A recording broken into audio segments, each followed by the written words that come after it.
Well, I would say that God wants to bring understanding to his people in these last days, kind of like the sons of Issachar that understood the times.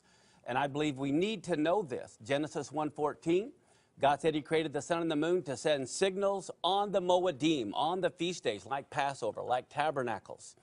And then to see these things happening, March 20th, a total solar eclipse. Then we have a total blood moon on April 4th. And so we need to realize that we are on God's calendar. I think that's the most important thing, that the church realizes there's a calendar. God has a day timer. End-time events are all based on that calendar, which ties right into what Jonathan's saying about the Shemitah year. We have to understand the times and the seasons. According to NASA, over the last 5,000 years, there's been 12,000 lunar eclipses. Of those, only 4,000 have been total lunar eclipses. And that means you only average one total lunar eclipse every year and a half. And if you only average one total lunar eclipse every year and a half, and here we have 4 in a row in a year and a half, and they're all landing on the feast days, this is definitely a mathematical anomaly. And then when you go back and do the research and you find out that it happened in 32, 33 AD when Yeshua died, right around there. It happened around 70 AD at the destruction of the temple. You see these things happening right after they became a nation in 1948.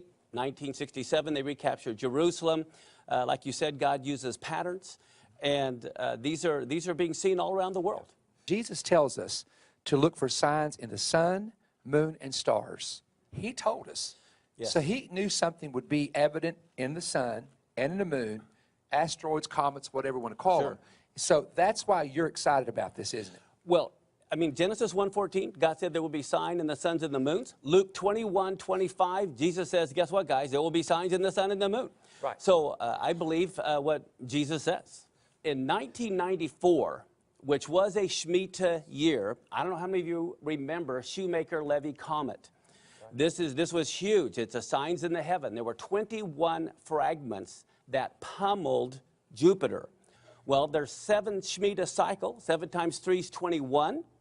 I think God was trying to say that the next 3 Shemitah years were going to be times of judgment. So like Jonathan said, 2001, Elul 29 was the first strike. 2008, Elul 29, the second strike. We're coming into the third strike. And so I see it growing in intensity, what is coming. And so I see that happening this 2015. But going back now to what you were saying, only 8 times in 2,000 years have you had these 4 blood moons in a row. Okay, this will be the 9th time. And this is the first time in history, last 2,000 years, that is happening in a Shemitah year, in the Shemitah cycle. And you have a super blood moon. Okay, it's not just a normal blood moon. The super blood moon, here is Earth, and the moon cycle is elliptical. So sometimes it's close, sometimes it's far away as it goes around. When the moon is at its closest point to Earth, if it's a full moon, it's known as a supermoon. So here you're going to have a super blood moon during the Feast of Tabernacles, which is known as the Feast of Nations and judgment coming on the nations. First time in history, you're going to have a super blood moon during the Feast of Tabernacles in a Shemitah cycle when the king of Israel is supposed to read from the Torah, and every man, woman, and child has to be there. Yes. When will this cycle happen again, where it's back-to-back years on Passover and Tabernacles? About 500 more years from now. Yeah. Now, one last thing that I want to bring out concerning the cycles that is mind-blowing when you get it. So I really want everyone to just stop and really get this. Daniel, y'all know the prophet Daniel. How many of you know he was Jewish? Okay. And as Jonathan said, it's because they did not keep that 7-year cycle that they went into judgment, right?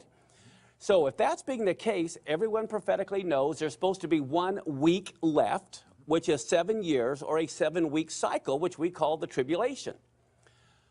That means it is a Shemitah cycle, a Shemitah unit, which means the first year of the tribulation cannot begin any year randomly. The first year of the tribulation has to begin in the first year of a Shemitah cycle. This fall begins the first year of a Shemitah cycle. Now, I'm not saying that tribulation is going to begin this fall, but when you understand the cycles, If it doesn't begin this fall, and it may not, perhaps it'll be 7 years later, or perhaps 7 years later. But the first year of the tribulation cannot start randomly anywhere in the cycle. The first year of the tribulation will be the first year of a Shemitah cycle.